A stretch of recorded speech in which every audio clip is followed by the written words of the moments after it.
Okay, so the question really comes is, should you only invest in PSA 10 copies of cards? Now, the reason why this question comes about a lot is a lot of people debate whether it's PSA 10s only or PSA 9s, or if PSA 8s have a place and how does it all work. So really what happens is, and I guess there's been a real big shift, because when you do send in a card that is pack fresh, you assume that it is going to be a PSA 10. But guys, that's not always the case, right? So like a card like 151 Charizard, that has like a 32% chance of coming back a PSA 10, even when sending it completely pack fresh. So it really is a difficult kind of question whether or not you should be going just for PSA 10s or PSA 9s, but I'm going to be uncovering that right now. So what's really important to understand, and particularly with what's going on currently within Pokemon collecting at the moment, is the psychology of today's collector.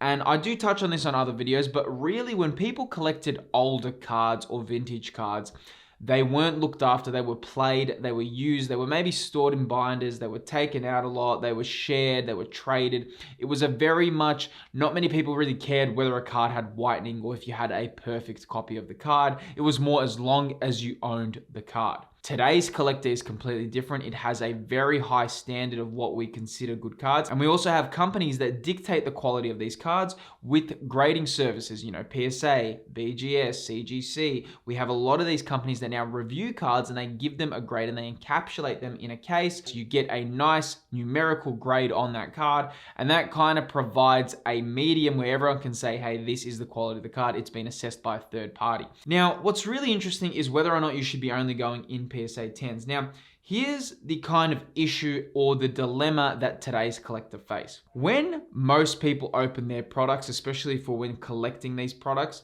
they are opened and the cards are immediately placed in an acid-free sleeve, and then that acid-free sleeve is put into a top loader, and then these are either stored in a protective box or a case, or they do get shipped off to grade. So most cards today, especially high value cards, will be high quality. So we do not have this issue anymore where a lot of the cards that you pull are going to have whitening and damage, especially for your chase cards, all right? There will be circumstances, but guys, this is an anomaly now. Most people that pull an expensive card, even younger generations, the internet, you have access to this information much easier. People know that these cards are now actually expensive. It's not a game of are they rare anymore, right? With vintage, it was just they're rare cards. Now, it's not even about that they're rare. Now that they actually have value to them, they actually can be sold on Marketplace, they can be sold on eBay, they can be sold and actually, you can make money from these cards when selling it. So there is definitely a different psychology with the collector.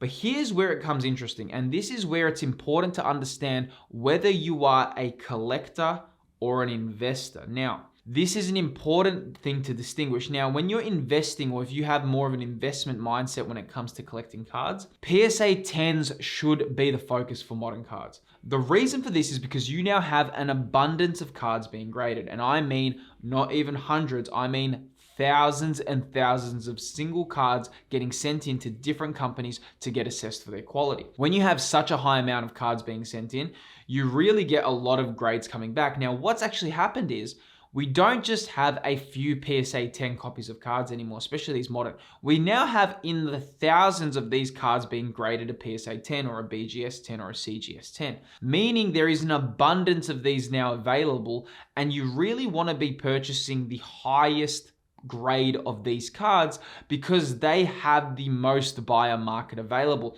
Meaning if you purchase something that is a PSA 10 and for some reason you needed to liquidate this product, you needed to sell it, I can guarantee if you put it on an auction on eBay, the PSA 10 will get the most eyes on it and you will get the best price for it. So it is a little bit of a safer, I suppose, if you want to use the word safer, kind of purchase, because when you do sell it, it will sell easier, it will have more eyes on it, and it will get the best price. And that's why it's important to go and focus on PSA 10s for modern cards. For collecting, it's a little bit different. If you just want, say, like a Giratina from Lost Origin, right?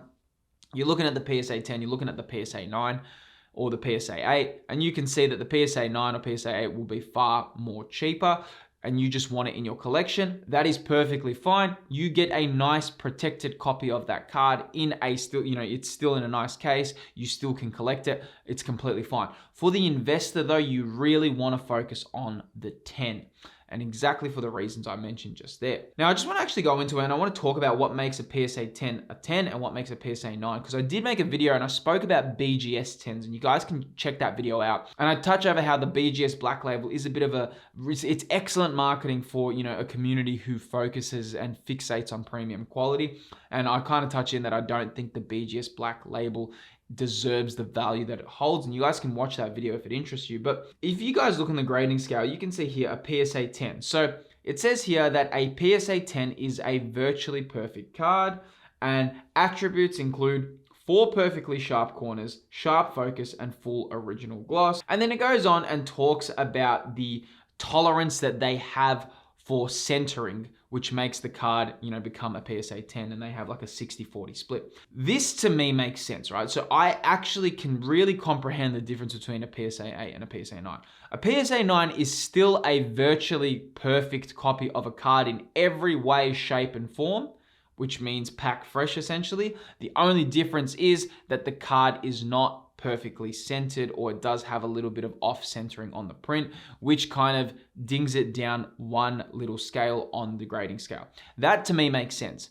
A 10 is when the centering's great and the card's perfect. A 9 is when the card's perfect but the centering's off. That completely makes sense to me. What doesn't make sense is when you now have a 10 plus version or a Black Label version or a pristine version above this 10. I think that's when it gets a little bit out of hand. So you can see where this comes from and where the PSA 10 and the PSA 9 sit. The big thing here, guys, is the PSA 10 is the great card for the investor, because the investor knows that that card will sell easier later down the line. It will also be protected in a case. It will also have a higher buyer market available when you want to sell. That means if it drops, it'll drop less. If it grows, it'll grow more. That's exactly how the PSA 10 functions. So, it is an important thing to be aware of, that the PSA 10 is the ideal purchase for the investor mindset, and the PSA 9, there is a lot of people, and you will see these kind of people where they say,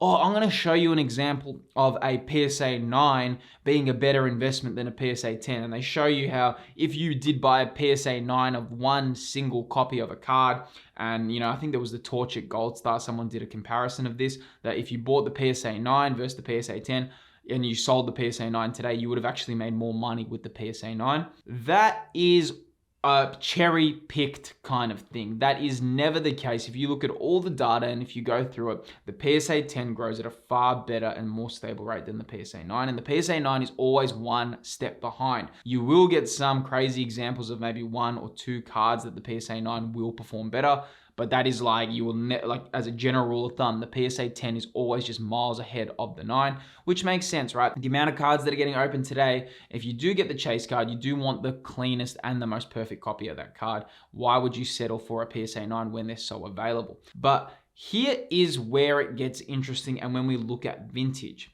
Now, vintage is completely different, and this rule of getting PSA 10s doesn't really apply to vintage. Because if you wanted a PSA 10 of a first edition Shining Gyarados, that would be like $6,000 to $7,000 US, and that is completely out of reach, right? Like for most people. I mean, like the high-end collector might be getting it, but for most people that, they're not going to be forking out that kind of money for one single card. So this is where lower grades do make a little bit of sense. And with vintage, the rule doesn't really apply. The reason being as well, a PSA 8, guys, and a PSA 9, they're still fantastic copies. And I think a lot of people don't give credit for these cards.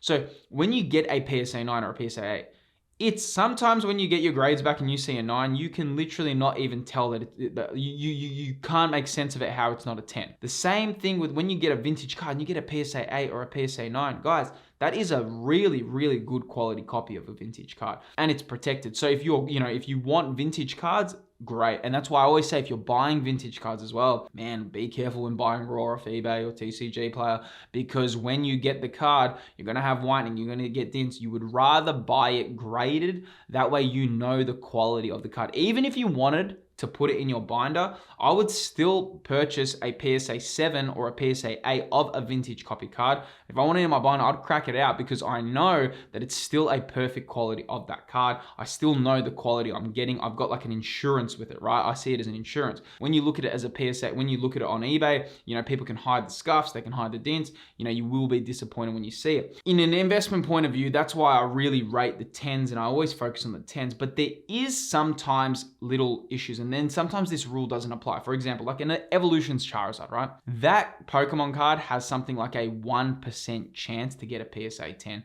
There's some kind of print issue that it had, pretty much that it's like nearly impossible to get the PSA 10. I think something like over 35,000 copies have been sent in and only 500 have come back a PSA 10. Same thing with the Ghost Rare Blue Eyes White Dragon from Ghost from the Past. That thing has like under 1% chance to get a PSA 10. In these circumstances, the 9s do make a little bit more sense as an investment because if you want to go grab for the 10s, they're really expensive. So I guess there is those like little circumstances, but really I want to focus on general rule of thumbs and how it goes. Investing in, a lot of people on their journey, they make these mistakes, guys. They say, oh, it's a real good copy of a card. I'm going to go, I think it's going to go in value, so I'm going to buy the PSA 8. I got a bargain deal. And then they say, yes, I bought this Aerodactyl V in a PSA 8 and I got a bargain. But what they don't realize is, yes, you may have got a bargain on the card, but really the growth trajectory of that product is now weakened. Because when you invest, it's kind of like buy nice or buy twice. You want to get high, my big mistake is, and it was a big mistake I made, was that I cared more about volume of collection. I cared more about having a huge collection.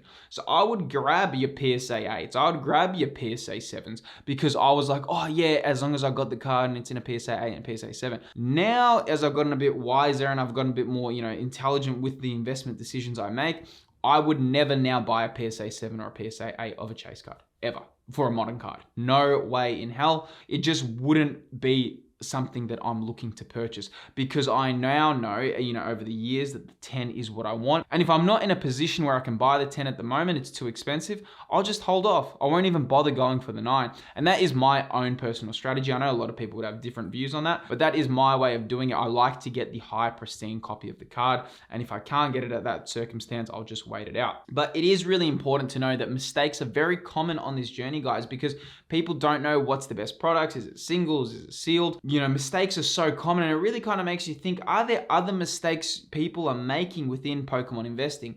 Well, I do answer that video and I cover the 7 biggest Pokemon investing mistakes that I've learned over the journey. And I go into deep knowledge regarding Pokemon investing and simple mistakes people make that are very easy to miss. Whether you're a beginner or a veteran, it contains important info for you to know.